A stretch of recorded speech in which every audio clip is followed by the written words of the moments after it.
మీ ఒక్కరికే కష్టాలున్నాయని అనుకుంటున్నారా? అయితే మీరు బుద్ధుడిని ఇంకా అర్థం చేసుకోలేదు. 500 ఏళ్ల క్రితం సిద్ధార్థ గౌతముడు అనే యువరాజుండేవాడు. ఆయన వద్ద అంతా ఉంది: రాజభవనం, డబ్బు, అధికారం. కాని ఒకే ఒక్క ప్రశ్న ఆయనను వేధించేది: మనిషి ఎందుకు బాధపడతాడు?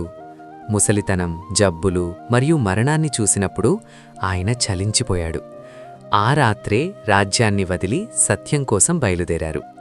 బోధగయలో తపస్సు చేసి జ్ఞానోదయం పొంది గౌతమ బుద్ధుడిగా మారారు. బుద్ధుడు చెప్పింది ఏంటంటే, జీవితంలో దుఃఖముంది, దానికి కారణముంది. బౌద్ధం మనకు పోరాడటం కాదు, వదులుకోవటం నేర్పిస్తుంది. ఈ లోకంలో ఉండండి, కాని దానికి బానిసలుగా మారకండి. మీరు ప్రశాంతంగా ఉండటం నేర్చుకుంటే ఏ గందగోళం మిమ్మల్ని ఇబ్బంది పెట్టలేదు. That is Buddhism. Simple, silent and powerful.